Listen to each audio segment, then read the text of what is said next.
నమస్తే అండి అందరికీ రథసప్తమి శుభాకాంక్షలు అండి. నేను ఉదయాన్నే లేచి పనులన్నీ స్టార్ట్ చేశాను. నాకు బొగ్గుల పొయ్యి వెలిగించడం రాదండి, అందుకనేసి నేను స్టవ్ మీద పొంగించుకుంటాను ప్రతి సంవత్సరం కూడా. అందుకే స్టవ్నే కడిగేసుకుని క్లీన్ చేసుకుని ముగ్గులు కూడా పెట్టేసుకున్నాను. దేవుడి సామాన్లు కూడా క్లీన్ చేసుకున్నానండి, వాటికి కూడా బుట్టలు పెట్టేసుకున్నాను. ఇతర పళ్ళులో పూజకి రెడీ చేసుకుంటున్నానండి. అంటే కింద అన్నీ రెడీ చేసుకుని మేడ మీదకి తీసుకెళ్ళిపోతాను, అందుకనేసి మొత్తం అన్నీ గదిలోనే రెడీ చేసుకుంటున్నాను. పద్మదళం వేసానండి.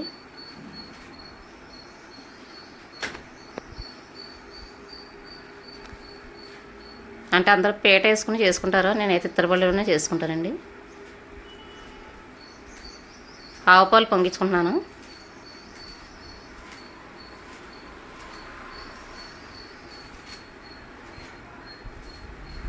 ఈ పరమాన్నాన్ని ఆవు పాలతోనే చేసుకోవాలండి. రథం కూడా రెడీ చేసుకున్నానండి. నాకు రథం సరిగ్గా రాదు, అందుకని ఏమనుకోద్ది ఎవరో కూడా.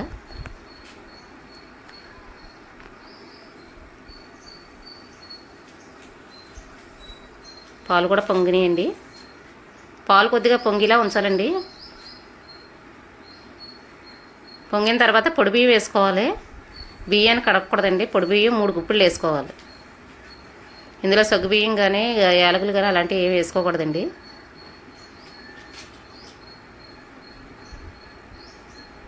గరిటె కాకుండా చెరుకు ముక్కతో కలుపుకోవాలండి. ప్రసాదం రెడీ అయ్యేలాగా పూజ కూడా చేసుకున్నానండి. ఇంట్లో పూజ ఇది. ఇంట్లో దీపారాధన చేసిన తర్వాతే మనం ఏమైనా చేసుకోవాలండి. ముందు మనం డైలీ చేసిన పూజ గదిలో పూజ అయిపోయిన తర్వాతే మిగతా పూజ ఏదైనా కూడా ప్రారంభించాలి. అన్నీ కూడా ఇలా రెడీ చేసుకున్నానండి. ఇవన్నీ కూడా పైకి తీసుకెళ్ళిపోతాను.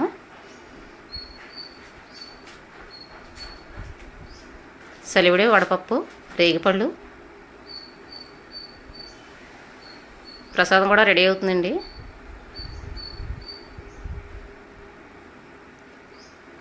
ఈ ప్రసాదాన్ని చెరుకు ముక్కతోనే కలబెట్టాలండి.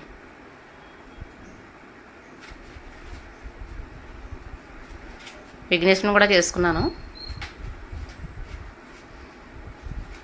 అన్నీ ఇలా రెడీ చేసుకుంటే అండి త్వరగా చేసుకోవడం ఉంటుంది మనకి. వినాయకుడికి బెల్లం ముక్క మొత్తం అన్నీ కూడా రెడీ చేసుకున్నానండి. ఇవన్నీ పైకి పట్టుకుని వెళ్ళిపోతాను.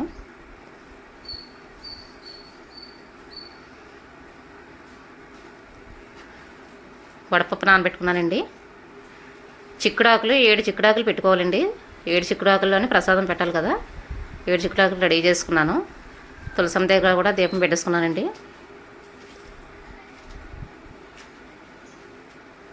ఈరోజు చిక్కుడాకుల్లో ప్రసాదం తినాలి కదండి, అందుకనేసి ప్రసాదం రెడీ అయిపోతుంది. బెల్లం కూడా వేసుకున్నానండి.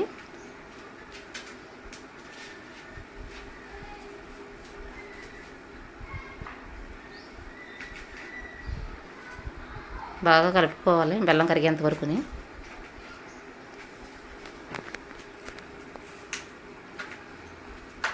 దేవుడి దగ్గర పూజ అయిపోయిందండి.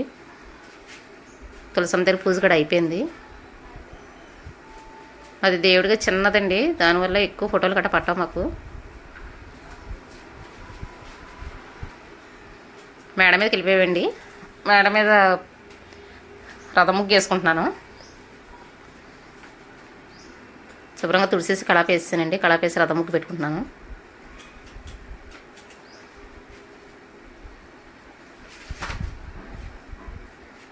బొగ్గుల పొయ్యి మీద పాలు పొంగించుకుంటారండి అందరూనే, కానీ బొగ్గుల పొయ్యి నాకు చేయడం వెలిగించడం రాదు. అందుకనే స్టవ్ మీదే పాలు పొంగించేసుకుని ప్రసాదం పైకి తీసుకెళ్ళిపోతానండి.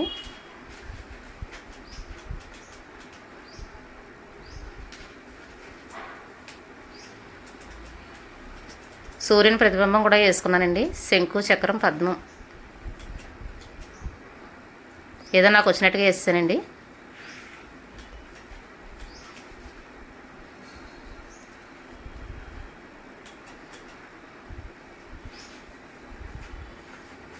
పూజకి రెడీ అయిపోతున్నాను.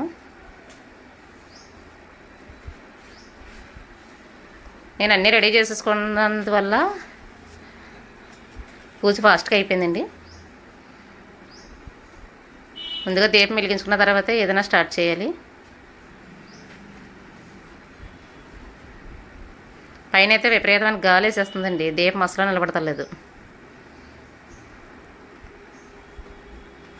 దీపం వెలిగించిన తర్వాత దీపానికి గంధం పెట్టి కుంకుమ బొట్లు పెట్టాలండి, పువ్వు పెట్టి అక్షంతలు వేయాలి కంపల్సరీ.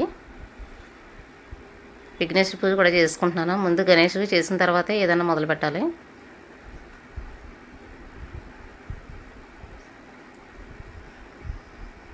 విఘ్నేశ్వర పూజ అయిపోయిందండి.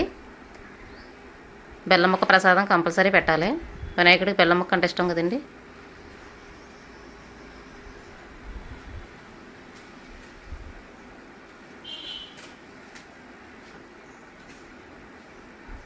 ధూపం కూడా అయిపోయిందండి.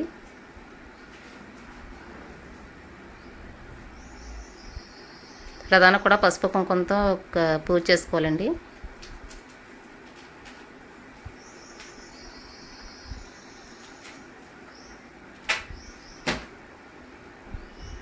గంధం బొట్లు కూడా పెట్టాను. పరవన్నాన్ని ఆకుల్లో వేస్తున్నానండి. 7 చిక్కుడాకుల్లో వేసుకోవాలి. ఆ చిక్కుడాకుల్లో ప్రసాదం మనం తింటే ఆరోగ్యానికి మంచిదని చెప్తారు.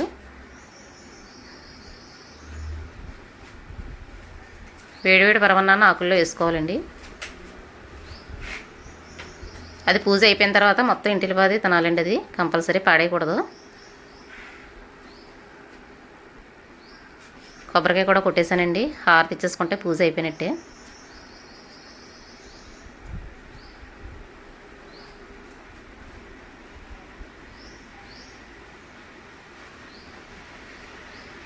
హారతి కూడా అయిపోయిందండి.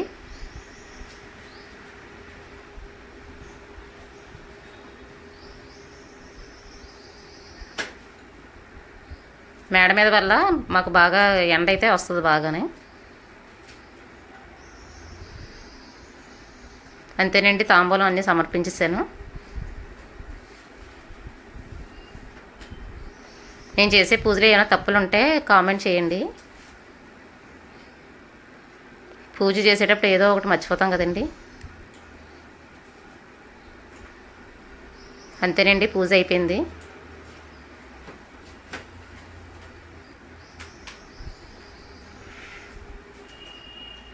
అంత గాలేసిన దీపం అయితే బాగానే ఉందండి. ఎప్పుడైతే దీపం అసలు ఉండదు.